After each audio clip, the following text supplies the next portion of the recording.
Greetings, dear professor. Hi, how's it going? Hello, good morning. Good morning. Nice to meet you. Nice to meet you.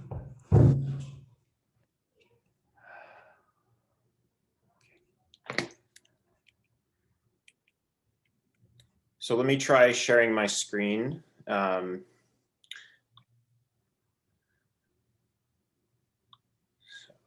You have access. Yes, I think you have access. Yeah. Does that look okay? Yes, I think it's great.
Be right back.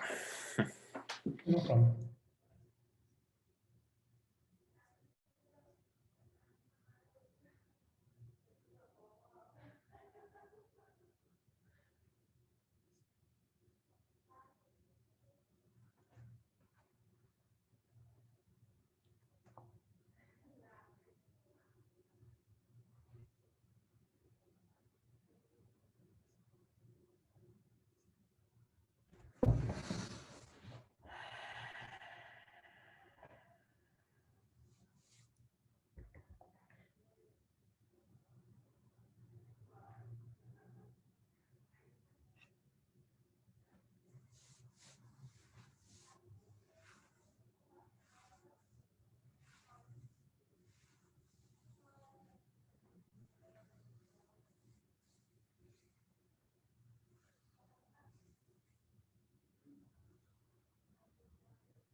So Okay. how will we be doing questions?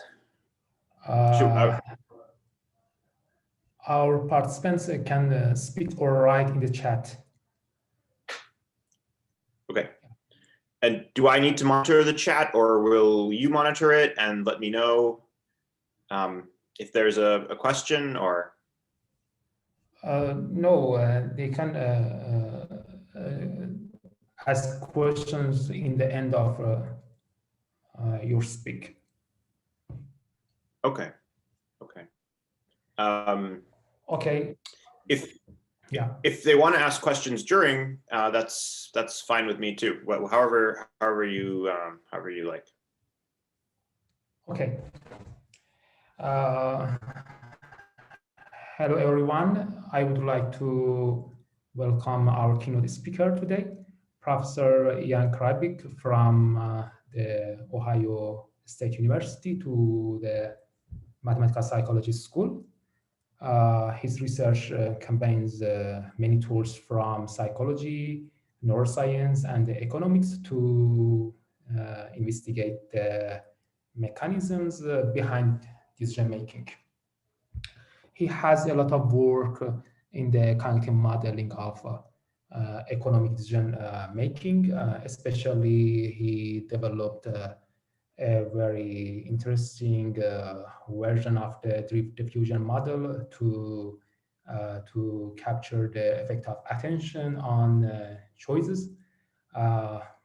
Okay, Ian, good morning. Many thanks again for accepting my invitation. Go ahead, please. Okay, well, thank you very much for having me. Let me share my screen.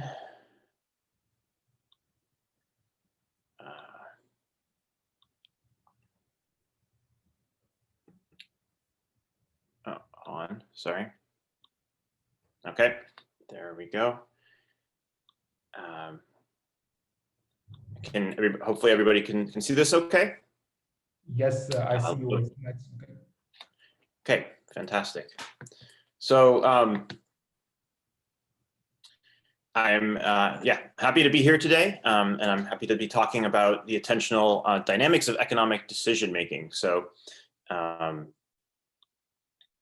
want to sort of motivate my talk today with a little video. This is a video that that I actually took on a trip to Japan. So this is me on the right in blue, and this is a macaque monkey in this monkey park in Japan. And so this is sort of a natural experiment here. I'm going to hold out a slice of apple and a slice of banana to this monkey, and I just want you to watch as this monkey makes her decision.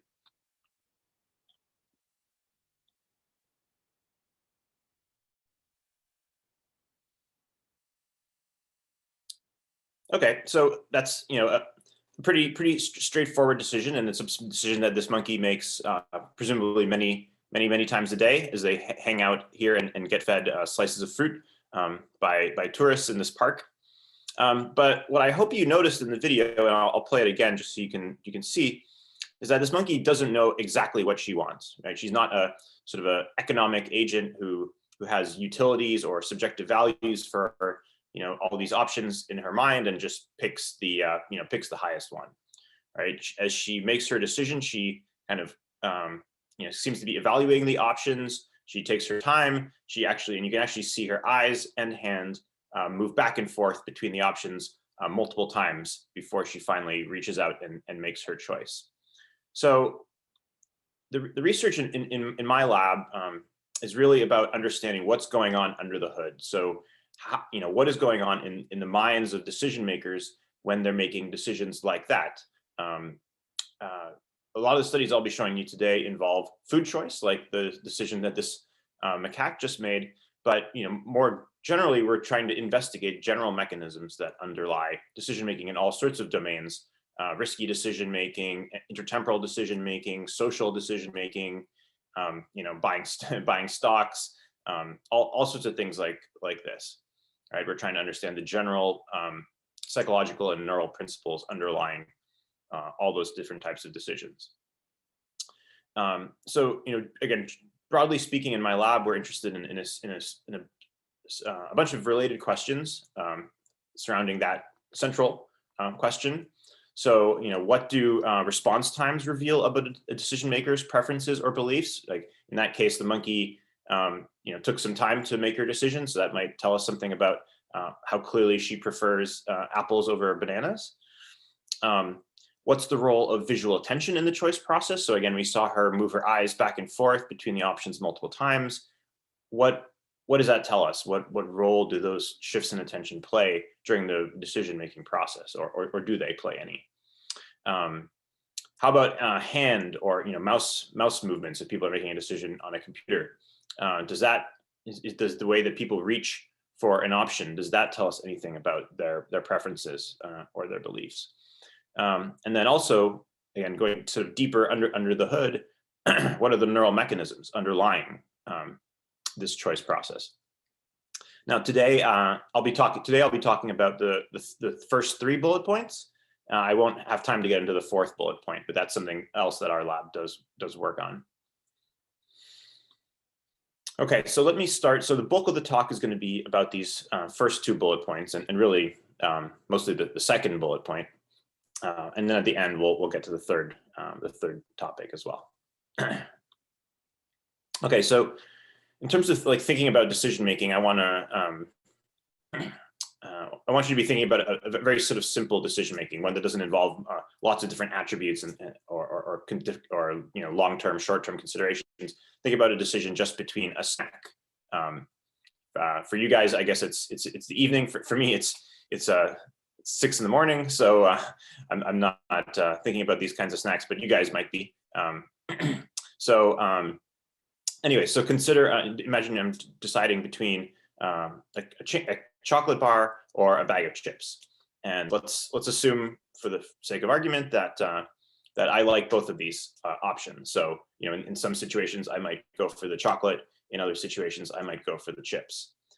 So the question is, in this instance, in this particular decision scenario, which option am I going to go for? And how do I, more importantly, is like, how do I make that choice? So in my lab, I like to sort of, I think a useful analogy for how people solve this kind of decision is something like an internal tug of war, right? So when we're presented with choices like this one, a competition takes place, right? We evaluate these options and we think about how much we like the chocolate, we think about how much we might like the chips. And as we sort of think about these things, we accumulate support or evidence for each option. And we continue to do so until one of those options receives sufficiently more support than the other. Again, thinking of the tug of war, until one option sort of pulls the other across a finish line. And we don't think that there are literally little people in this competition, but there are, in fact, neurons that are representing these different options during the decision, and they are the ones that are sort of battling it out to determine the victor of this competition, right? And we know that these neurons are that there are neurons in the orbital frontal cortex, ventromedial prefrontal cortex, that represent the values of these types of options. That's work out of like Camilo Padoa-Schioppa's lab and Rich Wallace's lab and several others. Okay, so let's think about flipping that tug of war on its side and and think about modeling this competition over time. So I don't know how familiar everyone is with sequential sampling models or drift diffusion models. I'll briefly go over them, but if there are questions, I'm happy to answer them now, because these models are important for the rest of the talk. So the idea with the sequential sampling models or drift diffusion model is that at the beginning of time, let's say at time 0, these two options are presented, and you start to evaluate them. And the idea is that you accumulate evidence signals for each option in a way that's proportional to some true underlying value, some true like stimulus property in general, but in the case of economic decision making, economic value or subjective value. So at each point in time, down here, let's look at the math. At each point in time, you sample a value signal for each option, for let's say X, the chocolate bar, and one for Y, the chips. And you simply take the difference between those two samples. And those two samples are drawn from some distribution, let's say a Gaussian distribution with mean mu X and mean mu Y. And then there's this error term to account for the fact that these samples are drawn sort of stochastically from these two Gaussian distributions. So the idea is that on average, we have a rate of relative evidence accumulation, mu x minus mu y, that determines the slope of this evidence accumulation process. And then on top of that, there's this sort of jitter, this random noise due to the random sampling. So what does this model tell us? Well, first of all, this model tells us that when we have a large difference in the underlying values, the subjective values, then we're going to accumulate evidence very quickly, and we're going to hit one of these thresholds very quickly, right? And when we hit a threshold, that's when a decision is made. So the larger the absolute underlying value difference or utility difference, the more consistent our choices will be, because we'll sort of more consistently hit the same threshold, and the faster our choices will be as well. On the other hand, if we have a small difference in subjective values, so a weak preference, then we'll have a flatter slope in this process. So it'll our choices will be more stochastic. We'll be more likely to hit the incorrect threshold, the other choice threshold, and on average, our decisions will take more time. Right? One thing to note for those again who may not know these models, the threshold, where the thresholds are set, is a sort of a meta decision. It's a decision made by the decision maker to determine the speed accuracy trade-off, sort of how confident they need to be before they make their decision. So if you set the thresholds really widely, then you're going to make slow but very accurate decisions. If the thresholds are very narrow, you're going to make fast but less accurate decisions. Okay, but that's usually assumed to be set ahead of time. So what really determines variation in response time and accuracy is a trial-to-trial variation in these underlying values, right? And that's going to generate the other correlation where faster decisions are going to tend to be more consistent or more accurate. Yeah, I see there's a question. Alireza? Yes, about the starting point for the decision signals, can it represent a bias in the decision maker towards one of the choices? I mean, can it be moved upper or lower? Yes, absolutely. Yeah, that's a great point. I wasn't going to. I don't have slides to get into that today, but that is another topic that we study a lot in our lab. So, yeah. So the starting point is usually assumed to be halfway between the two thresholds, but it definitely can start out biased towards one threshold or the other, and that's just what's called a starting point bias or predisposition, and so that can tell us about prior biases people might have. So, for instance, if I tell you that in most trials X will be the correct answer, then you will start off with a starting point that is closer to the X threshold than the Y threshold. Or if I tell you that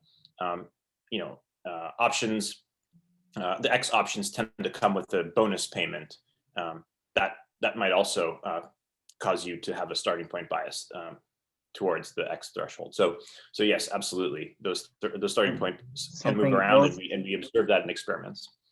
Thank you. Something else about the fluctuation in the signals. Can we say that it represents doubt between two options, or what might the fluctuations represent actually? Yeah, that's a great question. The fluctuations, I'll tell you a little bit in a few minutes about one thing that those fluctuations can represent, which is shifts in attention. But they can represent all sorts of things. They represent, in multi-attribute choice, where there are multiple dimensions to the options you're evaluating, they can represent, shifts in consideration of those different attributes, those different dimensions. They can also represent just underlying stochasticity in the neural processes. So, there's a lot of nice work by people like Michael Shadlin and others in perceptual decision making, showing that there are neurons in the brain that are really doing these computations that are really rising from some initial point up to a threshold, and so random variations in just firing of those neurons can lead to this kind of fluctuation. So there's all sorts of layers of noise that can enter these decision processes. Thank you, Professor. Okay, so that's the core of drift diffusion models or sequential sampling models. Now let me tell you about what role attention plays in these processes. So now imagine, again, I'm making this choice between this chocolate or this these potato chips. And now I can only look at one option at a time. I can only focus on one option at a time. And so what does attention do? Well, attention essentially enhances the object of focus at the cost of the other option. So when I'm focused on the chips, it's as if I've sort of tilted this competition towards the chips. So while I'm looking at the chips, I'm being sort of pulled to the right. And then if my attention now suddenly shifts and I decide, okay, I need to consider the other option as well, the chocolate. Now I've tilted the competition the other way in favor of the chocolate. And so during the time that I'm considering the Kit Kats, I'm now being pulled more in that direction. And so as my attention shifts back and forth between these options, I keep sort of shifting the balance of the competition along the way. So again, a similar diagram is one I just showed you. This is the attentional version of the drift diffusion model that Antonio Rangel and I coined about 10 years ago now. So the idea is very similar to what I showed you before. We start out at time 0 at halfway between the two thresholds or the barriers. But then the difference is that now we have these chunks of time where we're either looking at the left option in blue or we're looking at the right option in yellow, if these are options being displayed left and right on the screen. So while we're looking left, we are sort of biased upwards towards choosing the left option. When our attention shifts to the right option, now the slope or the drift rate changes, and now we're accumulating evidence more downwards towards the right barrier. Then we shift our attention again at this point in time, and we start climbing up again towards the left barrier. So again, what's going on here is that the shifts in what we think are sort of more or less random shifts in attention, or at least random with respect to value, these random shifts in attention are shifting the relative weights of the subjective values in the decision process. And you can see that down here in the equations. Essentially what we're doing is we have a single parameter theta, which discounts the value of the unattended item. So if I'm looking left, my drift rate is the underlying value of left minus theta times underlying value of right. If I'm looking right, then my drift rate is theta times left minus right. So this theta is, again, discounting the unlooked at option. And in the fits, I'll show you some data in a second, but in the fits, we find that theta is typically around 0.3. So what that means is that an option that is looked at, let's say it's getting 100% of its value. When it's not being looked at, it's only getting 30% of its value entered into the comparison process. So it's a pretty big discount. Attention seems to play a very big role in these decisions based on those estimates. So let me show you how we actually go about testing this model.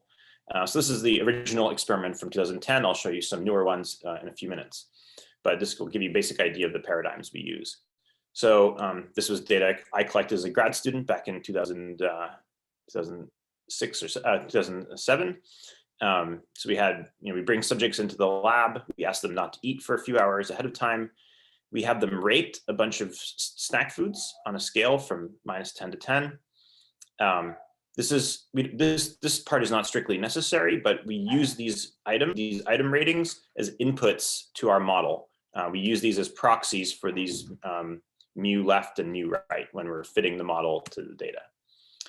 Then the stage 2 is what we really care about. These are the incentivized choices. So we give subjects choices like the one below, where we have the 2 items on the screen, one on the left, one on the right, and we just let them make a choice with a button press.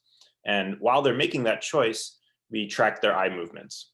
So we can tell, every few milliseconds, are they looking at the left item? Are they looking at the right item? Are they looking at nothing? And that's it. And then they get a little bit of 1 second of feedback after they make their choice. And these are real choices. So at the end, we actually pick one trial at random, and they receive the food that they chose in that trial. Or in other studies, we actually pay them in cash based on one of their choices. One thing to note is we only use the positively rated foods here. So the one thing in the model that I showed you that we'll get to a bit later is that it only predicts a positive effect of attention on choice for positively rated items. Attention sort of amplifies information. So if it'll make positives more positive, but it'll make negatives more negative. So we're only interested in positive or appetitive items at this point. So here's just some basic data showing you what our model can account for. So in black, we have subject level data with standard error bars, and in red, we have predictions from the model. I mean, when I say predictions, because we actually fit the model to half of the data and then predict on the other half of the data. So the basic things that all DDMs can do is that they can predict choice as accuracy as a function of an underlying value. So here I'm showing you the probability of choosing the left option as a function of the rating difference, those independent ratings we collected. So the better the left item is compared to the right item, the more likely subjects are to choose the left item. Not too surprising, but the model does a nice job of capturing that. In terms of response times here on the right, we can see that as predicted by the model, subjects take less and less time to make their choices as the value difference increases or as the decision becomes easier, right? So if the subject is sort of indifferent between the two options, if the value difference is 0, subjects take like 2.6 seconds, whereas if the value difference is 4 or 5, they take a second and a half. Okay, but those are sort of standard DDM predictions. This is what was sort of new here at the time, is that what we showed is that the relative looking time advantage over the course of a trial also predicts choice. So here, this is time advantage, taking the total dwell time on the left item and subtracting the total dwell time on the right item within a trial. So as we go to the right in this figure, we're spending more time in a particular trial looking at the left item than the right item. And as you can see, that translates to more choice of the left item relative to the right. So a half second of looking time advantage translates to about a 25% boost in choice probability. And you can see that both in the data in black and in the simulations in red. One more thing that the model predicts is that you will generally choose the thing you looked at last, because when you're looking at an item, you're biased towards that item. So conditional on choosing an item, you are likely to have just been looking at that item, right? And this is with random fixations. So this is purely the model simulations in red are with sort of these random fixations. So you don't need people to sort of preferentially look at higher value items, and you just need attention to boost value in this comparison process. So anyway, so here are the same choice curves I showed you before, probability of choosing left as a function of rating difference, but I've split it based on whether you looked at the left item last or the right item last, circles and triangles. So you can see the circle curve, the last fixation left curve is consistently above the last fixation right curve. And if we pick a point on the x-axis, let's say 0, where we're indifferent between the two items, you can see that if I looked at the left item last, I choose it 80% of the time, compared to only 20% of the time if I looked at the right item last. So there's a big, again, there's a big difference here. But based on what I looked at last, we can very consistently predict people's choices.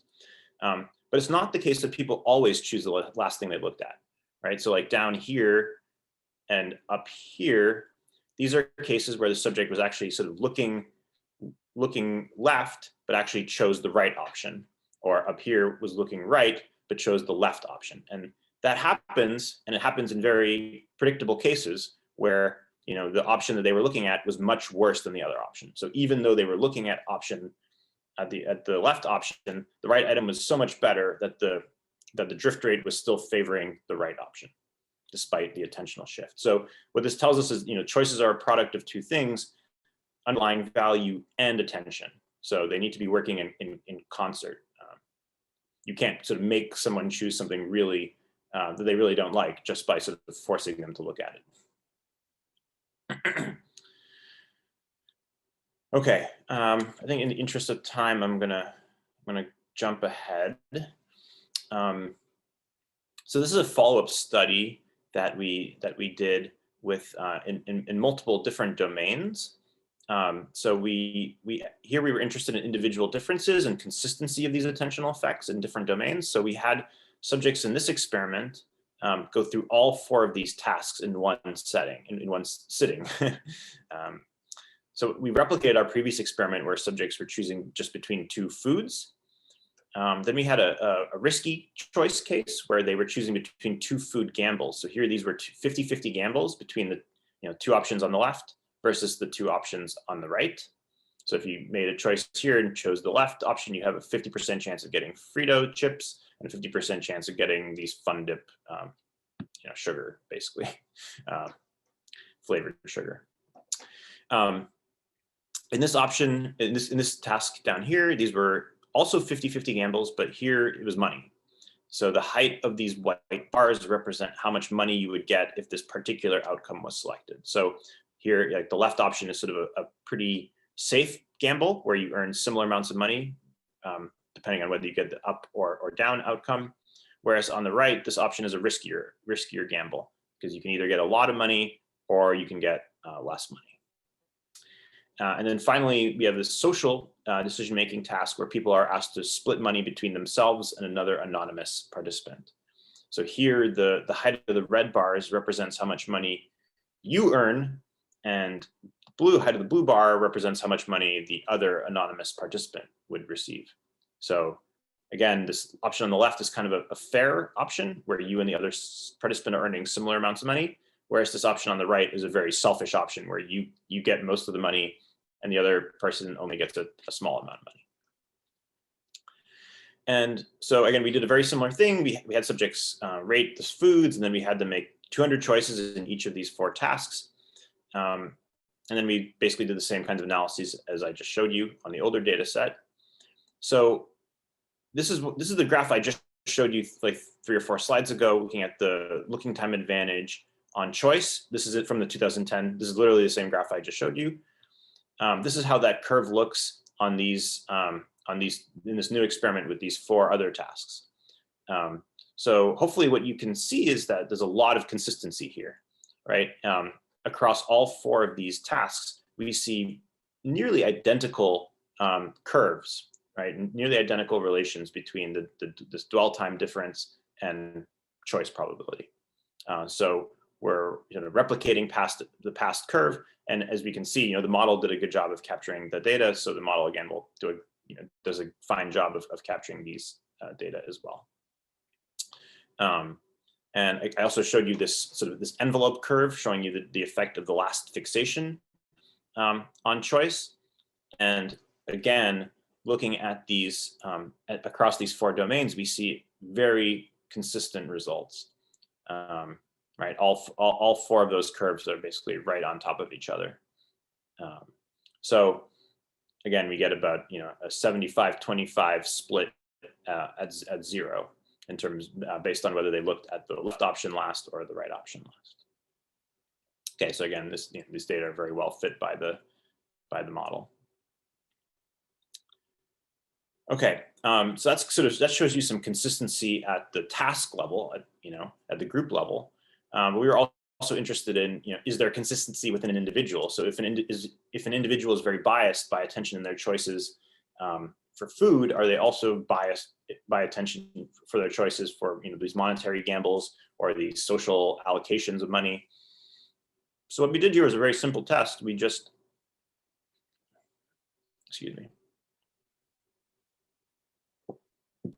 we just ran a simple sort of logistic regression here of choose left on value difference, controlling for the value difference between the options, but then also including this gaze difference, the total dwell time on left versus right. And we were just interested in the correlation across tasks for beta 2. So initially, when we included all 36 of our participants, we saw pretty strong correlations here. So between like the 2 food and 4 food task, we had a correlation of 0.62. Between the monetary risk and the 2 food choice, we had correlations of 0.71, 0.56. But then when we got to the social task, the correlations, there was a decent correlation here, but they started to drop for the 4 food and risky choice food, risky monetary choice. So we dug a little bit deeper into our data, and what we found is that there are actually many participants who were purely selfish. So they always chose the option that was better for themselves. So if we take those subjects out, we say, okay, those subjects are doing something else, presumably in that task. They're just looking for the bigger red box. So we only focus on the subjects who really are comparing the options, these what we call pro-social participants. Then we see robust correlations and these gaze effects across basically all the tasks. Here, it's not quite significant, but it's still appreciable given our relatively small sample size at this point. So yeah, so it does indeed look like there is consistency within an individual in these effects of attention on choice. One thing I skipped before, but I'll make the point now, is that in order, you might be wondering, well, is it just that, is it that attention really is influencing choice, or is it just that people are looking at more valuable options, and that is what is generating these correlations I've been showing you? It turns out that's not the latter is not the case, or at least it's not the whole story. Because if we, for instance, look at the average dwell time on a particular piece of information, like how long do the subjects spend looking at a particular piece of information, and we look at that as a function of the value of that piece of information, that particular ROI, we see that the curves are basically flat. There's no major increase in the length of dwell time as a function of value, as we might expect. There's a small effect in this orange task, this monetary risk task, small positive increase. You don't really see that very well in the graph because it's so small. But there's really not much of an effect here, if any. Okay, so over the last 10 or 11 years, these patterns of between attention and choice have been documented in many different domains now. I've listed a bunch of them here. There's even a few more that I haven't added to the slide. But in whatever, pretty much any domain you can think of, these correlations between gaze and choice have been established. And a second more important point is that there are studies now as well that have deliberately manipulated attention and shown that those have effects on choice. So we can manipulate attention, and that manipulates choice. To be fair, those choice biases are not as big as you might expect from the modeling, but we also don't know that we can really control subjects' attention, right? We can make them look at something more than something else, but we don't know that we've really fully diverted their attention. So I'd say the jury's still out a bit on how strong these effects can be, these manipulation effects. Let me show you one example of a attention manipulation that we've done in our lab with my former student, Rachel Gwynn. So Rachel had a background in sort of cognitive psychology in attention with Andy Lieber, her former advisor and collaborator on this project. So we had this idea, we use this probability queuing task that is very very common, very well known in this literature, where you essentially have subjects do this search task where they're searching amongst all these different shapes looking for the T. Okay, there it is. And so they search the whole display for the T, for the one T, and then they have to indicate which way the T is pointed. The trick is that in 75% of the trials, the T is going to appear on that side on one side of the screen, and 25% of the trials it will appear on the other side. So essentially, we don't tell subjects this. They sort of learn it on their own. So what this does is it biases attention. So over time, subjects learn to sort of expect the T to appear on one side of the screen. And so they start, diverting their attention towards that side of the screen. They tend to find the T faster if it's on this side of the screen than if it's on the other side of the screen. So we thought that this might be a good manipulation of attention to see if we had subjects do this search task for like 200 trials, that attention that diversion of attention to the rich side of the display would carry over to a subsequent, sorry, there's a T, that would carry over to a subsequent, food choice task. So the idea being, so if we made the rich side here, the 75% side on the right of the screen for this particular subject, we would expect them to be more likely to choose options on the right side of the screen during the food choice task. We have 4 experiments here. There was a pilot and then 2 larger studies, and then a final study with eye tracking. So we have a lot of data on this paradigm. And one thing I can show from the eye tracking study, I can tell you is that there was our attentional manipulation was indeed successful. So we can look at the probability that subjects fixate the rich side, the high probability side first during the food choice task, right? Once the search task is in the past, and we can see that there is a substantial effect here, right? Where we've diverted attention 70% or so of the time to that item first. And as a result, we see that there is an overall choice bias for the side that was made, rich in the search task. And moreover, we can attribute that to attention. And the way we did that is in the earlier studies, in those larger studies, our measure of attention manipulation was the response time difference during the search task. So like how much faster were subjects at finding the T on the rich side compared to the non-rich side. So that is our individual difference measure in terms of like how effective our manipulation was. And as you can see on this graph, the stronger our manipulation for a particular subject, in other words, the bigger the RT difference during the search task, the more likely subjects were to choose the food on that rich side in the subsequent decision task. And that was significant at 0.015.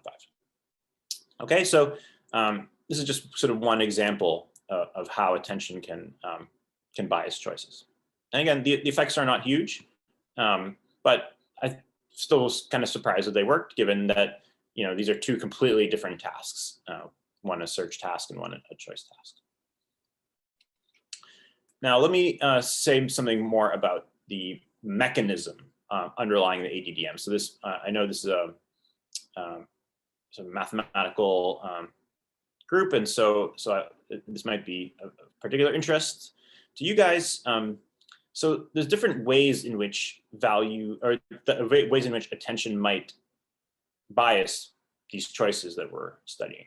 So the mechanism that we put forth back in 2010 was that attention is sort of an amplification of value, right? So in other words, it has a multiplicative effect on gaze. The item's value is discounted by a multiplicative factor theta. However, there's an alternative, there's a sort of natural alternative that you might be thinking of that came out of Michael Frank's lab, 2014, which is that, well, gaze, maybe gaze is just reflecting a bias towards the looked at item, like a constant bias towards looked at item. So it's sort of like an additive version of our model. So in this model, we would just have the drift rate be equal to the value difference plus some boost gamma that just adds a fixed amount of evidence to the looked at item, regardless of the values of the items. So in this paper with my another student of mine, Stephanie Smith, we set out to sort of test these 2 models, pit these 2 models against each other. And in our initial analyses, it turns out that these models are very, very similar. They mimic each other in many ways, right? So if we look at the kinds of graphs I showed you before, like the choice as a function of value, response time as a function of value, the envelope curve based on the last fixation location, or this dwell time advantage on choice curve, you can see that the 2 models, the multiplicative model in blue and the additive model in red, they can capture these curves pretty nicely. There are small differences here and there, but it's certainly not a clear case for one model or the other. So this was not sort of a fruitful direction. And if you did sort of standard, just like goodness of fit tests on these models, you get very kind of inconclusive results. So sort of standard analyses don't yield much. So we thought more about what distinguishes these models, and we realized that there is one big difference between them, which is what we call an overall value effect. So imagine two different trials, one in which we're making a choice between two very low value items that are, say, like 1 out of 10, and another choice involving higher value items, let's say items that are like 5 out of 10. So what do these two models predict? Well, the additive model makes the same prediction in both cases, because in the additive model, the drift rate is 0 in both cases. It's value left minus value right, so 0, 0.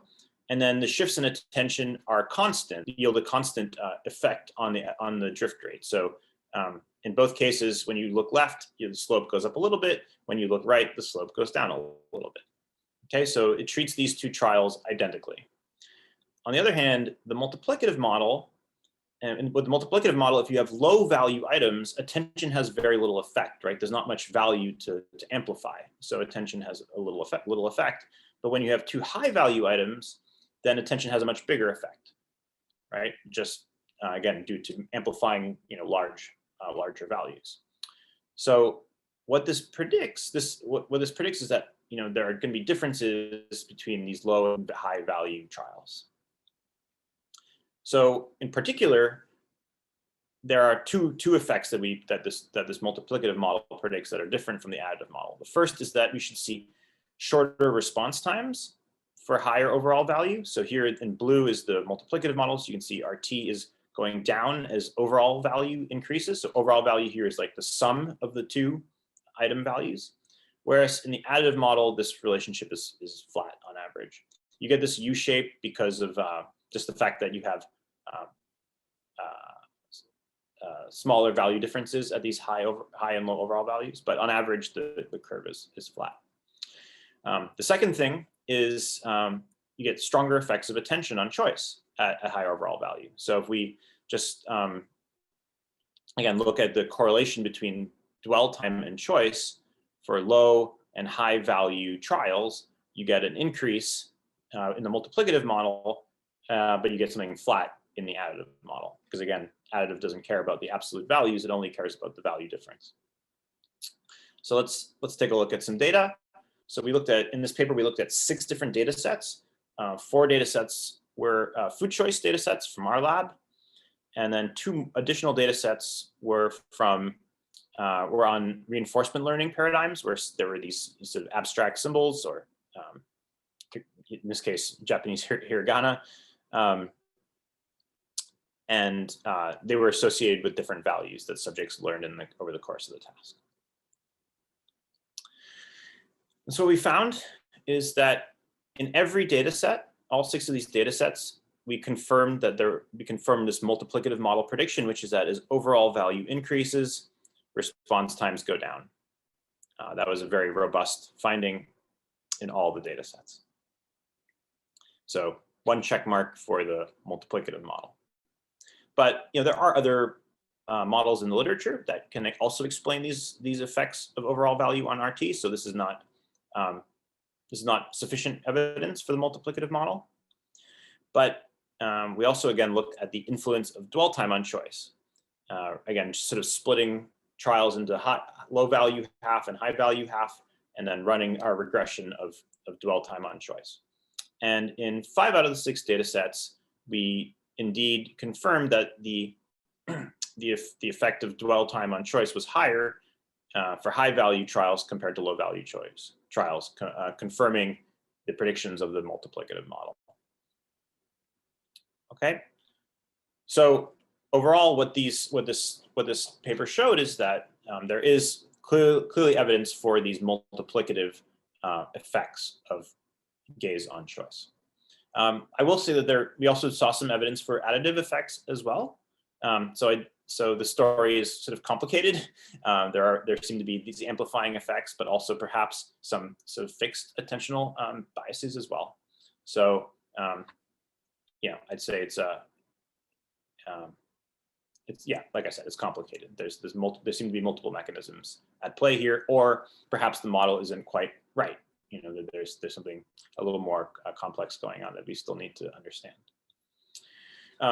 One more prediction, that the multiplicative model makes that the additive model does not make is that for appetitive items, so items that are positively rated, that are liked, we should see a positive effect of dwell time on choice, whereas for aversive items, negatively rated items, we should see the opposite. And this was actually tested in an older study out of Antonio Rangel's lab, where they actually manipulated attention. So they made subjects look at a left item for 900 milliseconds and in a solid line case, or in another condition, they made subjects look at the left item for only 300 milliseconds and the right item 900 milliseconds. So they're basically, in the solid line is where the left is looked at more, the dashed line is where left is looked at less. So you can see on, on the positive side of this, the right side of this graph, you can see the solid line is above the dashed line. So again, subjects are choosing left more often when they are forced to look at it more. But on the left side of the graph, where these items are aversive, we actually see a bit of a reversal. So here, items that are, when left is looked at more, it's actually chosen less in that case. So that's another prediction of the multiplicative model that is borne out in these data. And finally, another paper out of Michael Frank's lab, the lab that proposed this additive model, they actually, just last year in Science, they published this paper where they also supported our story that indeed there are these multiplicative effects. So this was a task where subjects were choosing between doing two sort of cognitively taxing, I think these are end-back tasks for different amounts of money. So there was a hard task where subjects earned more money for completing it, and then an easier task where subjects earned less money for completing it. So it was a trade-off between effort and earnings. And what these authors showed is that this relationship between dwell time on choice was stronger for the benefits, so these dollar amounts, compared to the costs, these indications of the effort required for the task. So this tells us that just looking at, say, the left option does not convey a fixed benefit for choosing left. It depends on what information you're attending to. Attention has a bigger bonus when the attribute you're looking at is really positive than when it's kind of neutral or even aversive. Okay, so again, consistent with the multiplicative attention story. So let me just quickly summarize where we are. So we've seen, I've shown you sort of consistent effects of gaze on choice. There's substantial evidence for these multiplicative effects of a gaze on choice. And something I didn't show you, but I'll just tell you, is that there is some evidence for the other direction of causality. I mentioned this a little bit before. So there is some evidence that attention is drawn to higher value options, but that has mostly been seen in multi-option choice. So when there are like 3 options to choose from, or in this one paper we have in review, when there's 9, 16, 25, 36, these large choice sets, then we see attention being drawn to the higher value options. And that makes sense, right? Because when you have a lot of options, you want to kind of eliminate the non-contenders and just focus on the best ones. But in 2-item choice, the evidence here is pretty lacking. There's only one study that I know of that has really shown any evidence for this, and that just came out last year out of Benedetto DiMartino's lab. And that the reason we think there might be a difference between 2-option choice and multi-option choice is that with 2-option choice, you only need to separate the 2 options. So it's just as useful to look at the worse option as it is to look at the better option, right? And on top of that, again, the whole point of these models is that you don't know which option is better. That's the whole point of doing this evaluation process. So that's why we think there might be a sort of a qualitative difference between 2-option choice and multi-option choice. Okay, let me now switch to one more study. This is sort of more recent work we've been doing on multi-attribute choice. So here the idea is to look at not look at these options not as just one unitary thing, just like one valued item, but break it down into components. So like in this case, if you're choosing between these two sweaters, you might care about the appearance of the sweaters, but you might also care about the logos, the brands, like North Face versus Case Technologies. So there is some older work here in sort of more the theoretical domain. For instance, like decision field theory, which has argued that in multi-attribute choice, what happens is attention sort of switches back and forth between the attributes to update preference for each option. So what we asked in this study is, well, how does the attribute-wise attention interact with the option-wise attention? So ADDM says that there's this option-wise attention. This older theory, decision field theory, says that there should be this sort of attribute-wise attention effects. So how do we combine those two mechanisms? And in particular, like what in that case happens to unattended attributes of unattended options? Do those things get hit by both attentional factors, or how does that work exactly? So this is a project with my current grad student Tara Gang. Okay, so here's the sort of the idea behind this multi-attribute ADDM. So again, we're going to try to develop this model that has both option level and attribute level attention during the choice process. So here's sort of a canonical example, like one that I mentioned before. You have these two clothing items that have some attractiveness based on their appearance, but also have these brands that are liked to various degrees. So again, we're going to have this ADDM effect, this option-wise discount. So if I'm looking at the option on the left, I'm discounting the option on the right by this factor theta. But the attribute level discounting says that, well, if I'm focused on like the brands, I'm probably comparing the brands and not really thinking as much about the appearance of the items. So if I'm looking at the brands, then the items get this discount factor of phi. And so if we sort of combine those two things, right, in the most sort of simple way possible, we have phi on the unattended attribute, we have theta on the phi on the unattended attribute, theta on the unattended option.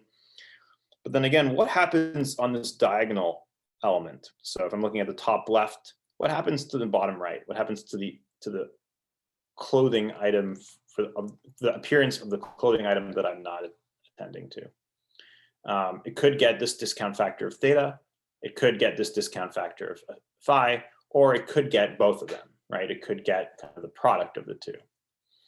So the way we're going to test that is we're going to let this diagonal discount factor be yet a third discount factor, call it gamma.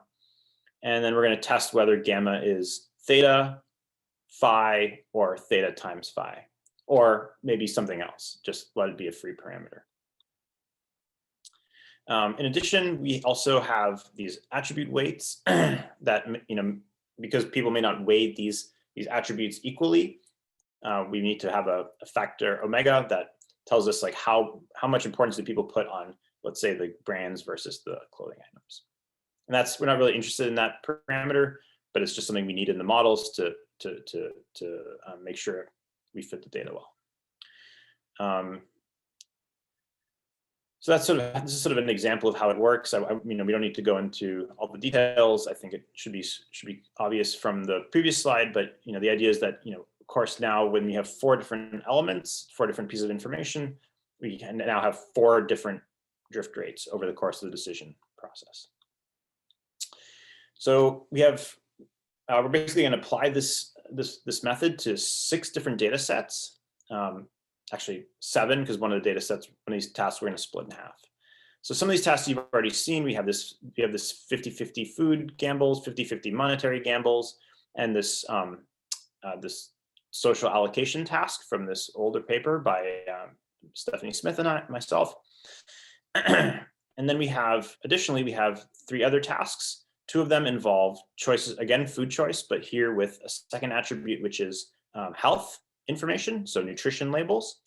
And we have two versions, one with boring grayscale numerical nutrition labels, and another one with these sort of traffic light labels, which are meant to be sort of more salient and provide information more clearly, with green being good and red being bad and yellow being neutral. And then finally, we have this data set that Marios Philiastides and Roger Ratcliffe came up with a few years ago with these clothing items and associated brand labels. And again, all these choices are real choices except for the clothing items. The clothing items, those were hypothetical choices. Let me actually just jump because we're running short on time. So again, the main question here is, what's the relationship between this diagonal discount factor gamma and these other discount factors, theta, phi, et cetera. So after fitting our model to each of these data sets, this is what we saw. So what I'm showing you here is the relative goodness of fit of these different possibilities. In orange, gamma equals theta times phi. In yellow, gamma equals theta, and in green, gamma equals phi. And here, each row is a different data set, and 0 is the case where the two options, the model fits equally well as just letting gamma be a free parameter, like whatever it wants to be. And so farther to the left, the model fit, the better that model accounts for the data. And if it's to the left of the dashed line at 0, that means it fits better than letting gamma just be a free parameter, after accounting for model complexity. So hopefully what you can see is that in 6 out of 7 of these data sets, the multiplicative model, theta times phi, is the best fitting model. And that's not just relative to gamma equals theta and gamma equals phi, it's actually relative to letting gamma be a free parameter. So again, every data set except for this monetary gamble case, we do see strong evidence for this double discounting of the diagonal element. It gets hit by both the option level discount factor and the attribute level discount factor. And you can see that in this table. I won't spend too much time here, just again due to time, but you can see that across these different data sets, the gamma estimates are consistently the lowest. Then theta is sort of the second lowest, and the attribute level discounts, those are the highest. So here, higher numbers mean less discounting. So this means that diagonal attributes are discounted the most, unintended options are discounted the second most, and attributes are discounted the least, pretty consistently across these different data sets. How well do these models fit in an absolute sense? So I've shown you relative model fits, but here, how about absolute model fit? So here is, again, each of these 7 data sets, and I'm showing you the same curve I showed you before. This is the option level attention. So dwell time advantage, left minus right on choosing left. And again, the circles are the data, circles and triangles are the data, the dashed lines are the model fits. And you can see that the model does a pretty good job of capturing all of these data sets, with one exception, which is this this orange dashed line in the mini dictator or social allocation game. That was a task where subjects were earning less than the other person and asked to share money with that person. And what we found in that task was that basically many subjects in this task do not do that. They almost always just choose the higher amount for themselves. So we think that NV task is sort of qualitatively different than these other tasks. People aren't really evaluating the two options. They're just, again, choosing the higher amount of money for themselves. So that's sort of an example where the model noticeably misfits the data. How about attribute level attention? So here, what we're doing now is, rather than looking at attention to left versus right, we're looking at attention on, let's say, the top row in these food and monetary gamble cases, or attention on others in the dictator game, or attention on the nutrition labels in the food case, or attention on the brands in the clothing case. And on the y-axis, we're looking at probability of choosing the better option on that attribute. right? So we expect a positive correlation here in every case. Like the more time you spend looking at a particular attribute, the more likely you are to choose in line with that attribute. And again, we see that in every data set, and we see that the model does a pretty good job of capturing those curves. The one exception, again, being this NV case in the dictator games, where the curve is basically flat, and the model just doesn't account for that. Okay, so just to summarize this last study, so again, in 6 out of the 7 data sets, this sort of multiplicative attention model performed the best. This diagonal element gets hit by both option level and attribute level discounts. And we also, again, see larger attentional effects for options compared to attributes in all the data sets. Okay, I think I've run out of time, so I'll have to skip the mouse tracking stuff, but let me just jump to the last slide. So, there's some interesting, I think there's some interesting future directions here. So again, so far we've treated attention as being kind of random with respect to value, but there's some recent papers out there on the internet, PsycArXiv and bioRxiv, trying to model attention and ask whether people, how are people allocating their attention with respect to like uncertainty about the options or perhaps the value of the options. So that's some interesting work that I think is going to be impactful in the coming years. We're doing more with multi-attribute choice, and in particular in cases where attributes can interact. So if like in risky choice case where you have probabilities and amounts, you need to somehow link those two pieces of information. You can't just add them like in the current model. So we're working on developing a model where those things get linked. And finally, because of the pandemic, the COVID pandemic, we haven't been able to do eye tracking in the lab. So we've been exploring options to do eye tracking online. And we've actually developed a toolbox, a JavaScript toolbox that allows you to use people's webcams on their laptops to do eye tracking.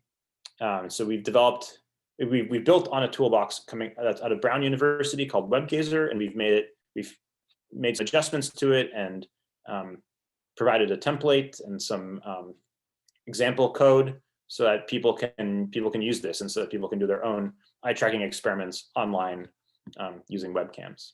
And that paper is out on PsycArXiv. So yeah, with that, let me just thank my lab and my former students and my funding at the NSF. And thank you guys for listening, and I look forward to your questions. Ian, thank you so much for your great presentation. Okay, everyone, any questions? I see lots of questions. So let's go with Mahdi. Hello. Hello, do you have my voice? Yes. Thank you for your lovely lecture. I really appreciate your efforts.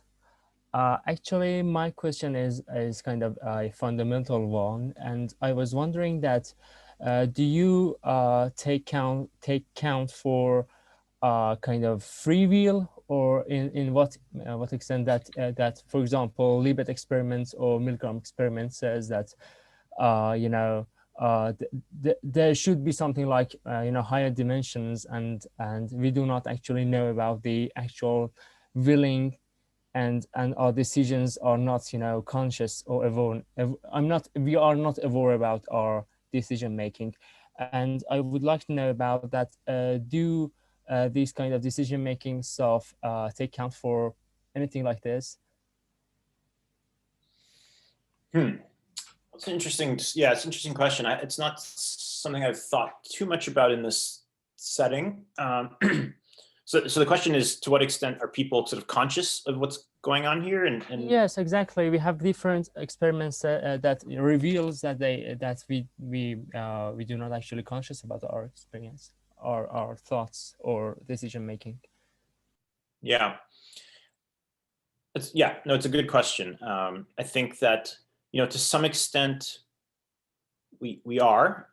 So I think, people shift their attention in particular ways. And I didn't get into this, but if you look at sort of transition patterns, they're different across these different domains. So like in the risky choice task, people tend to make transitions more within an option, whereas like in the social allocation game, they tend to make transitions more between options. And in some of the more recent work, again, we see in different domains, like in the clothing case, people tend to sort of make transitions within option, combining the brand with the item, whereas again, as in these other ones where they're more or less independent, like 50-50 gambles, it's more between options. So people do seem to be adjusting their how they look based on the appropriateness of sort of combining options into one coherent item. But the other side of that, though, is that people's eyes are open, and that's where these attention manipulations come in, right? So if your eyes are open, you're going to be drawn to items that are salient, that are large, that are maybe moving.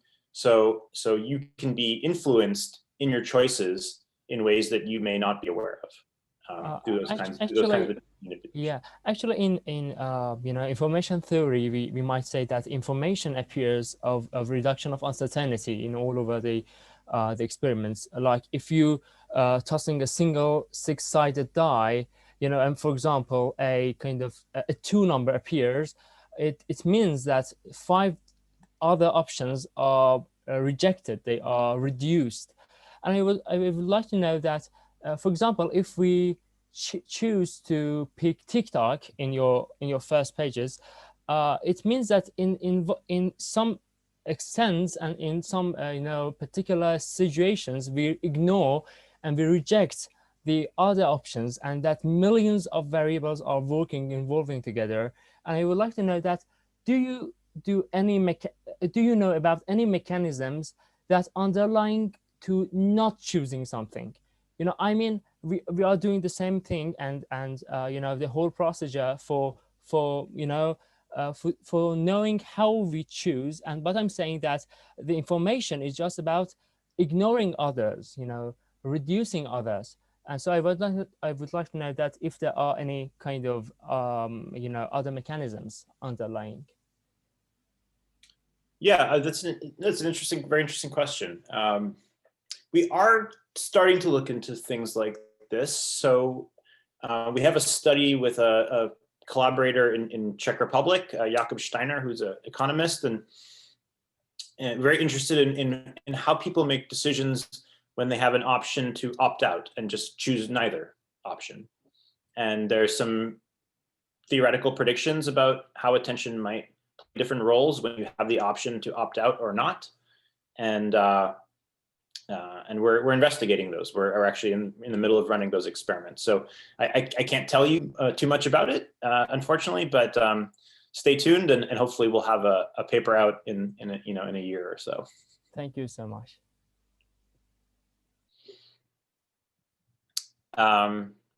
Hussein? Yes. Hello. Hi. Dr. Young, thanks for your lecture. I have a question about how did you evaluate the bias, for example, in such this product? For example, we have 2 North Face objects, but one of them must be fake to evaluate.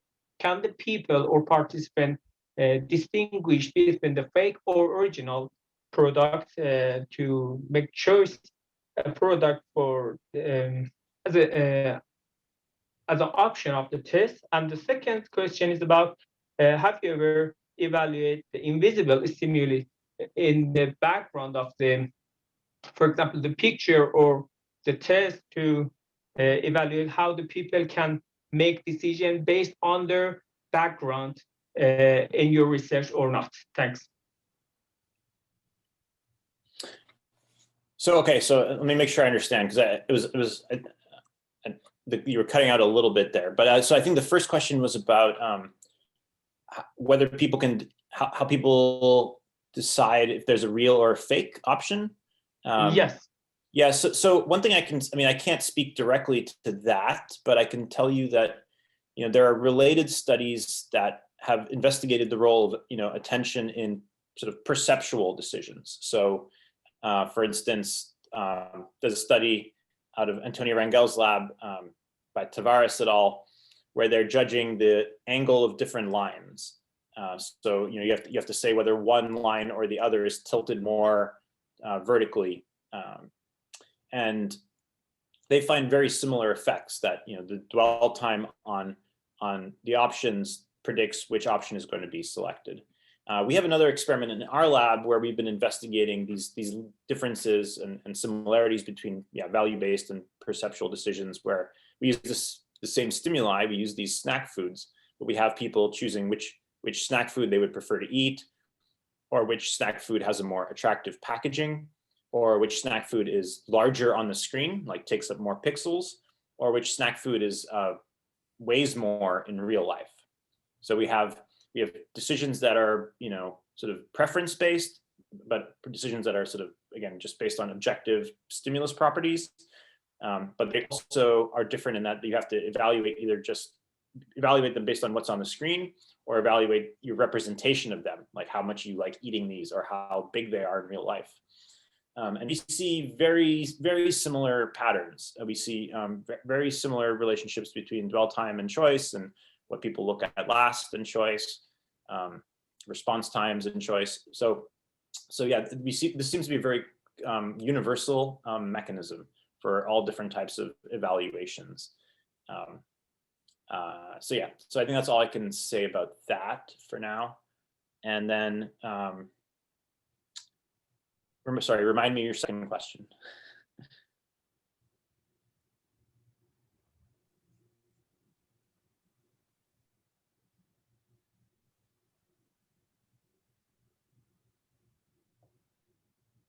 Oh, you're Hossein, please ask your second question. Can you hear me? I don't know. Yes, now I can. Yes, okay. And the second question is about, have you ever evaluated invisible, for example? Invisible. Yes, a stimuli in the background. For example, we have such a background, such an environment, and we set some object in there to evaluate how the people choose them. For example, a garden or something like this. We don't have, I'm not aware of any studies quite like that, but we do have a study also in the review process, not out yet, with Sebastian Gluth, who's at the University of Hamburg.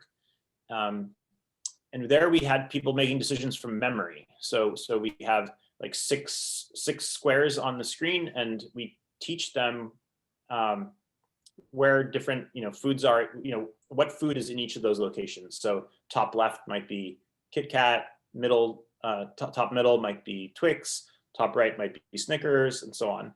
And then later on during the choice trials, we just highlight 2 boxes, but those boxes are empty. There's no foods depicted. Subjects have to remember what foods were in those boxes and then make a choice. And what we actually see, again, we see similar links between attention and choice there when the foods are present versus when they're not present. But we actually see stronger effects. So we see a stronger relationship between dwell time and choice when the options are invisible than when they're present on the screen. So yeah, that's as close as I can get to that question. Thanks. Okay. Alireza? Yes, Alireza Khairabadi, please. Yes, I'm here. Okay.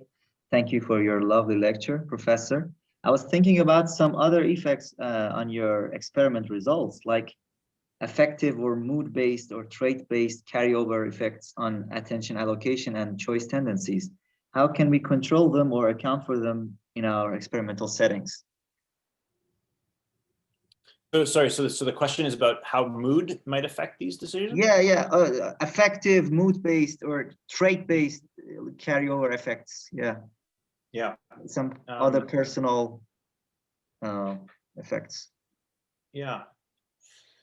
It's a good question. We haven't looked into it, to be honest. We haven't done much with individual differences. The only real individual difference we've looked at is the one I mentioned before, where we just, we're interested in the consistency of these effects across tasks. There we did one thing where we measured attentional scope ahead of time. So actually at the end of the study, we had them do a simple sort of psychophysics task where they were judging whether a target in their peripheral vision was pointed up or down. And we showed that there was some correlation there, that subjects who were better able to detect options in their periphery were less affected by attention during their choices. So but that's a very basic sort of, attention, visual attention kind of mechanism. It doesn't get at the kinds of things you're interested in, which, I think are interesting. There's questions about like working. I think, a lot of people have been thinking about working memory, like how much, if you have more limited working memory, you might be more kind of influenced by attention. But in terms of mood, I haven't seen anybody really talk about that. And so you might think that you could prime people to be in more positive or negative moods, and that might kind of enhance their hedonic preferences. I think there's a lot of evidence for that. Things like the weather can make people much more likely to choose more hedonic goods like chocolate rather than sort of more practical goods. So I think that would be a very cool thing to do, would be to look into those kinds of effects. If I'm not mistaken, I think you and your team have focused on the more, let's say, fundamental or basic mechanisms underlying attention, and the things I'm interested in do not affect those mechanisms to that extent, I thought. Yes? I think they might, but I'm not. We haven't done those experiments. So, but there certainly is there is a broader. If you're not so much focused on the attentional effects, then there's certainly, again, I was just reading a paper on Thursday about again how like weather changes people's affect, which then changes the kinds of products they purchase. And so that I think it would be very interesting to dive deeper into the mechanisms behind that and see how that plays out in this sort of evidence accumulation type of process. Is it just like a starting point bias, like we talked about at the beginning, where you're just kind of biased towards particular types of goods, or is it actually changing how you evaluate the options over the course of the decision? Thank you. Thank you very much for your time. Okay, any other questions, everyone? Could I have a question? Yes. Thank you for your fabulous lecture. I have read your page on the University of Ohio, and you have mentioned the Facebook and the data which are being collected by it, and you're concerned about the dangerous events may be the consequence of this data. I have a question about this data. Are these data available for being the data we can use instead of experiment to scientific aim, or something like this? We can use this data in the purpose of science. Could we have this? I'm not sure I totally understood the question. I heard something about Facebook, but let me be more clear. You have mentioned they can collect your data from your moving your mouse or attention on something by liking some posts, and they can collect the data. And let me be let me make some connection with the concerns some scientists like you all know Harari have. That is that these algorithms can have can know you more than you know yourself, and use this data against you. And this is dangerous. This is the dangerous part of this collecting data. But I want to see the positive part of this event. That is, we can use this collect in scientific aim. Yes, yeah. So I think that's, yeah. So you're definitely right that you know, with you know, I mentioned the online eye tracking. So, you know, we can now track people's eye movements with their laptop webcams. And there was a paper in Nature Communications a few months ago that, you know, there's groups, you know, showing that you can do eye tracking with people's smartphones, the camera, the self-facing, you know, smartphones. So they're taking selfies, but we can also track where they're looking with those. And yeah, and then also mouse movements. I didn't get a chance to get to that, but you know what we've shown essentially is that the directness of your mouse trajectories between where you start and where you finally, you know, make a choice, that also tells us about sort of the confidence of your choice. You know, the more direct you are, the more confident you are in that choice. So yeah, so I mean that information could be used by you know, companies, marketers, for instance, to learn more about your preferences. You know, whether that's sort of nefarious or you know, or not, I don't know. That's a sort of up for debate. But certainly, as researchers, we can learn a lot about, you know, a lot more about people's preferences, and we can potentially, you know, educate them about, you know, how companies might be using that information. And so something you need to pay attention to. So, you know, some of the work we've been doing with response time. So again, if you make a slow decision, that reveals that you're kind of conflicted, whereas a fast decision reveals that you're you know, pretty confident. If people are aware that that's something that's very general and that companies might be using that, they maybe could disguise their decision times. You know, if you think about if you, I don't know if you play poker, but like thinking about if you're playing poker, if you know you're playing poker and you know people are trying to figure out what cards you have, then you want to try to make every decision in about the same amount of time, so that you don't reveal what cards you have. So that's the same kind of thing here, right? In a consumer context, if you know that you know, the company is going to be paying attention to how quickly you respond to their ads or make purchasing decisions, and if you know that they're going to be using that and learning about you, you might want to add some randomness to that, or make, you know, try to make all your decisions in the same amount of time, things like this. So, but you know, what I'll say is that, you know, there are, you know, people tend to focus on the downsides of these things, but there are positives as well, right? Targeted ads is one example where, you know, many people are kind of find it creepy and invasive that the ads are kind of targeted towards them. But at the same time, I think there are some positives to that as well, that, you know, companies are, that you're not being hit with ads for products that you don't care about. You're seeing ads for products that are actually, you know, useful or things you might actually buy. So I think there are positives and negatives to these things, and part of the issue is just proper regulation and so on.